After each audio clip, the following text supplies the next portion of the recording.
Mi nombre es Leonardo Kilian, soy escritor, soy argentino, porteño, tengo 63 años, soy profesor de historia y además soy personal del CONICET, trabajo en el Instituto de Arqueología de la Universidad de Buenos Aires y escribo ficciones desde hace más o menos unos 15 años.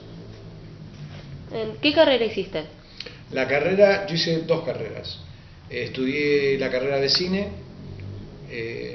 Cuando se cerró la Universidad de La Plata, el proceso militar cerró la carrera de cine, la gente de la Universidad de La Plata creó una escuela particular que se llamó Centro de Estudios Cinematográficos, que estaba en Palermo. Ahí yo hice una carrera de 3 años de producción, guión y fotografía de cine. Y más adelante hice la carrera del profesorado de historia en el Joaquín B. González, en el Instituto Nacional del Profesorado. Con la primera, yo empecé a trabajar en la facultad de la Universidad de Buenos Aires como fotógrafo y haciendo filmaciones en Super 8. Y cuando me recibí de profesor de historia, pasé dentro de la misma carrera como personal del CONICET en apoyo a un instituto de arqueología. ¿Qué es lo que hizo que quisieras escribir? No sé, siempre me gustó leer, siempre me gustó mucho leer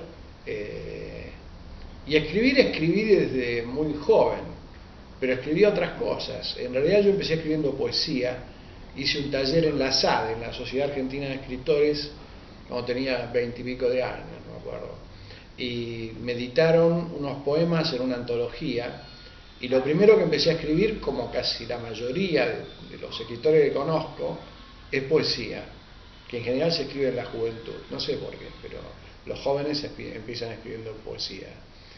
Y la ficción en realidad empezó como una derivación del cine, porque cuando se hacían los guiones para las películas que hacíamos me lo encargaban a mí, porque les gustaban mis guiones.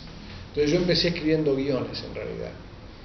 O sea, la ficción es un derivado de mi oficio de escritor de guiones, y se nota, porque en general son muy visuales y además yo no sé escribir de otra forma, porque yo no aprendí la carrera de letras, no hice la carrera de letras. Lo que sí sé es cómo hacer un guión cinematográfico. Entonces a la hora de escribir lo hago como si estuviera escribiendo un guión. La diferencia es que el guión es una hoja dividida en dos, donde a la izquierda va la parte visual y a la derecha la parte que se escucha, digamos, puede ser música, diálogo, ruido, lo que sea. En este caso no hago eso, lo escribo. Esta es una novela que está escrita como un guión. Acá no está dividida la hoja en dos, está como una novela tradicional. La diferencia tal vez sería en que si vos lo ves, y esto se puede ver incluso por cámara, los capítulos son muy cortos, porque están encarados como si fueran tomas cinematográficas. Pero eso también tiene que ver con un estilo narrativo, o sea, es un estilo deliberado. O sea, no es que yo sea un autómata que solamente escribo en forma de guiones, sino que deliberadamente esto fue escrito como si fuera un guión. Después tengo otras cosas escritas, pero en forma más tradicional. También debo decir que además de ficción escribí cosas de historia.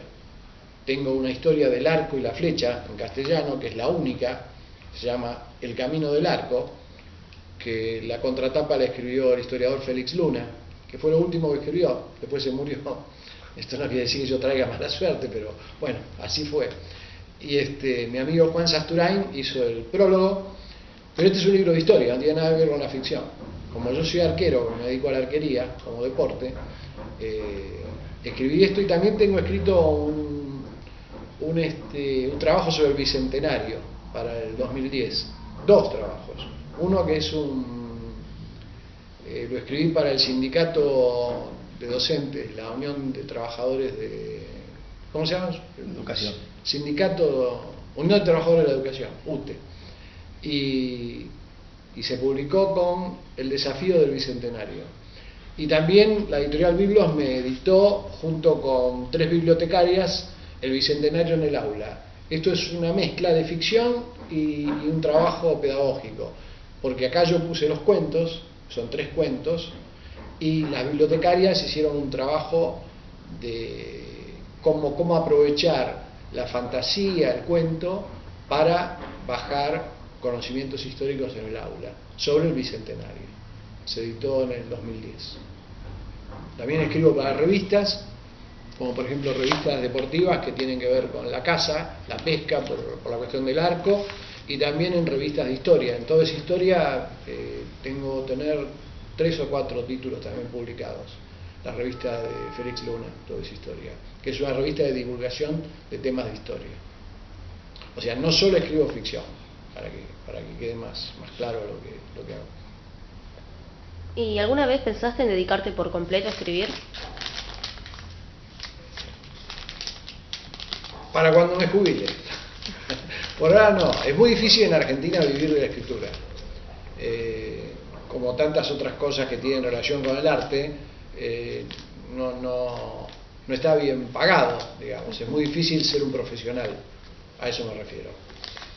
Tanto en la música como en la pintura, como en el cine, y la escritura no es la excepción. En general, los escritores profesionales que conozco son gente que hace muchísimos años que escribe y lograron insertarse, por ejemplo, en algún medio. Algunos los conozco y son periodistas, por ejemplo, y trabajan en el periodismo y además escriben. Sinceramente, que vivan solamente de la publicación de libros, hay pocos en Argentina. ¿Y costó mucho en cuanto a esfuerzo que te publicaran?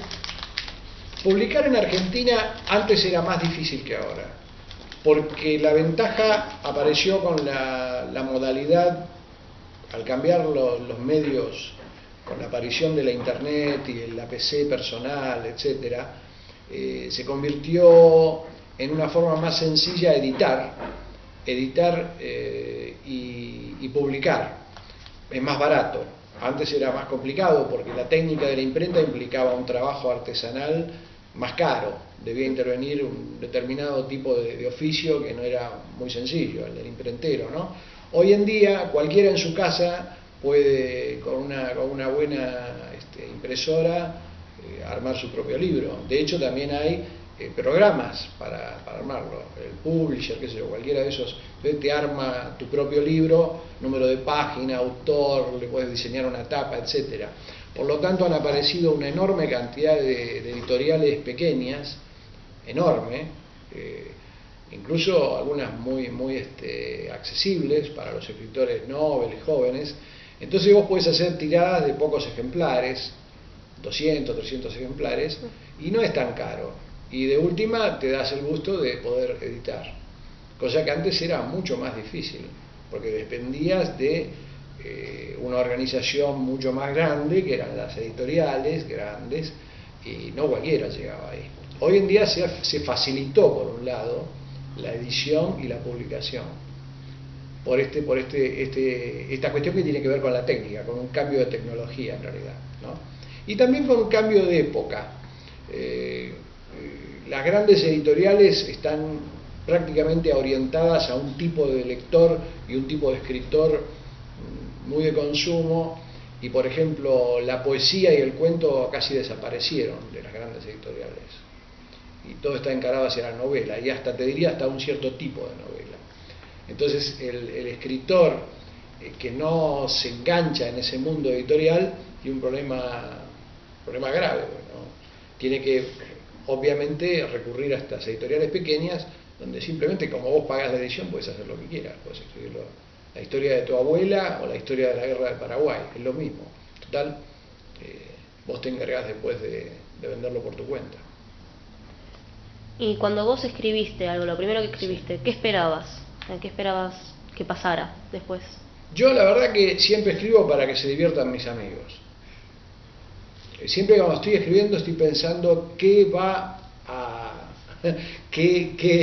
cuando lo lea tal, qué cara va a poner, ¿no? Y cuando digo amigos me refiero a amigos concretos y amigos que no conozco también. A gente que supongo que piensa como yo o no, pero siempre me pongo ese objetivo. Cuando escribo estoy pensando deliberadamente en alguien. ¿Qué sé yo? ¿Qué pensará Raúl Torres o mi amigo Ernesto o mi amigo Pablo cuando lean esto? Entonces pongo algún guiño, generalmente pongo nombres de tipos conocidos, amigos míos en las novelas para que se reconozcan. Y muchas veces me divierto convirtiéndolos en personajes crueles o los mato. Eso ha sucedido más de una vez. A uno lo maté 2 veces en la misma novela. Pero no sé, en realidad el acto de la creación de la escritura es solitario. Vos estás ahora frente a la PC, porque ya casi nadie usa máquina de escribir. Pero en realidad, si querés te cuento el método que tengo yo para escribir. Dale. Bueno, mi método es primero el de observación. Yo ando con una lapicera y una libreta todo el día encima. Todo el día. Salgo a la esquina, me llevo la libreta y la virome. Entonces, si veo algo, lo anoto. Algo que me llama la atención. Y eso más tarde puede aparecer en un cuento o en una novela. Y también, pese a que se dice que la inspiración no existe, yo no creo. Yo creo que sí existe la inspiración. Una vez yo salí para trabajar y en un colectivo vi una propaganda, me acuerdo, pero tenía algo que ver con la Odisea. Y en el mismo viaje colectivo se me ocurrió un cuento donde la Odisea sucede exactamente al revés. Donde Odiseo, en vez de salir de Troya, en realidad se queda dormido en Troya. Y toda la Odisea que cuenta Homero es un sueño de él. Y eso me ocurrió en un viaje colectivo porque vi una propaganda. O sea, yo le aconsejo a un escritor que, en primer lugar, sea un gran observador, además de ser un lector, ¿no? Si no lee, nunca va a escribir. O sea, lo primero que tiene que hacer es leer. Pero, sobre todo, ser un observador de la vida, ¿no? O sea, vos puedes inventar lo que quieras, pero no puedes inventar lo que no existe. Entonces, siempre de algún lado tenés que agarrar algo para después generar otra cosa, ¿no? No sé si se queda claro lo que quiero decir. Sí, se entiende. Bueno, ojalá que lo entiendan, compañeros que te van a escuchar. Sí. Y bueno, por último, ¿qué sentís cuando la gente compra tu libro y lo lee? Una alegría inmensa. Es una cuestión muy hedonista, muy